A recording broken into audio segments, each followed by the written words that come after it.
আমার দোকানির প্রবাসী ভাই যারা আছেন সবাইকে চোখ কান ফুলা রাখার জন্য ভিডিওটা বানাইলাম। এটা আমি যে অনুদানটা দিতেছি দেখেন তো, এই দোকানি মহিলা চিনেননি, দেখেন উনি যে কাঁপতেছেন, অসুস্থ। ওনার একটা ছেলের নাম ছিল শানুর, মনে হয় 1 বছর ধরে নিখোঁজ। ছেলেটা কই আছে এলাকার কেউ জানে না, যদি কেউ জানেন ওর মার কাছে পৌঁছাইবার জন্য একটু চেষ্টা করবেন। একটা ছেলেই, ছেলেটারে পাইতেছে না।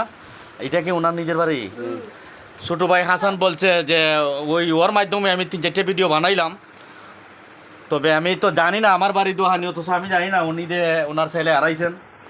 প্রত্যেক প্রবাসী ভাইদেরকে রিকোয়েস্ট করি, যদি কোনো না কোনো জায়গায় ওনার ছেলেটাকে পান একটু যোগাযোগ করবেন, বা আমার সাথে যোগাযোগ করলে হবে। তোমার ছেলের নাম শানু, মানে এর গায়ে রঙির পুরো আমি চিনি না রে ভাই। আমরাও তো না, ওই মানে এ করতো কিতা?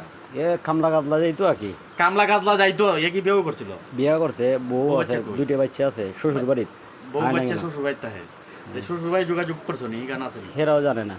শ্বশুর বাড়ি বউরে লইয়ে গেছিল, বউরে লইয়ে যাওয়ার পরে বউরে তৈয়ে বাড়ি দিয়ে এরপরে হে গেছে আর গুরু জন্মলা ওর ভাই বউ বাচ্চা তৈয়া দিছিল, এরপর আর খবর নাই। বইন একটা মারা গেছে, অথচ আইয়ে দেখছে না বা আইসিই না, নিখোঁজ। অথচ এর একটা বইনও মারা আছে, এটা তো ভিডিওতে হেও কইতেছে, আমিও মারতাছি। যাই হোক, বউর বাড়ির মানুষও জানে না, মার বাড়ির মানুষও জানে না। মাটা অসহায়, মাটার প্রতি দোকানি প্রবাসী যারা আছেন একটু দাঁড়াইবেন। উনি মনস্টকের রুগী না?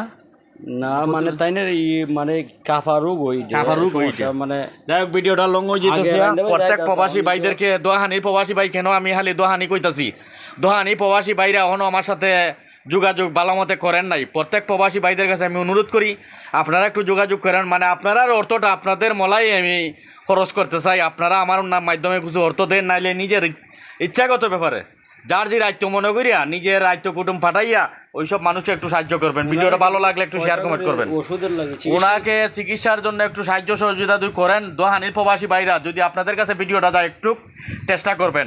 আমার অন্য এলাকার প্রবাসীরা যে দিতেছে, আমি অন্য দিক সামলাইতেছি, কারণ সব মানে প্রবাসীরা যে আমার দিতেছে অন্য এলাকার, দোহানির প্রবাসীরা শুধু একবার 5,000 টাকা পাইছিলাম। 5,000 টাকার মাঝে আমি কাপড় বাটিয়ে দিয়েছিলাম 3,500 আর 1,500 টাকা 2টা পরিবারও দিয়েছিলাম ঈদের বাজার।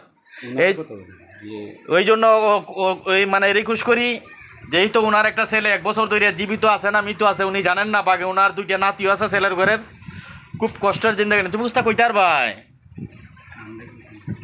কইতে পারতা না, ছেলের কথা কইতে ওনার চোখের পানি রাখতে পারতেছেন না। প্রবাসী ভাইরা চিন্তা করছেন নি যে আমি যদি, ওনার তো একটা ছেলে যেই তো দুনিয়াতে আসিল নাই, মন জীবিত আছে না মৃত আছে উনি তো বলতে পারতেন না। বাকি ওনার ছেলেকে আমি দেখিও নাই, দেখলেও হয়তো আমার ঠান নাই। তবে যারা চিনেন জানেন ওনার ছেলেটারে পৌঁছাইবার একটু চেষ্টা করবেন, অনুরোধ করা হলো। ভিডিওটা লং হইলে একটু দেখবেন।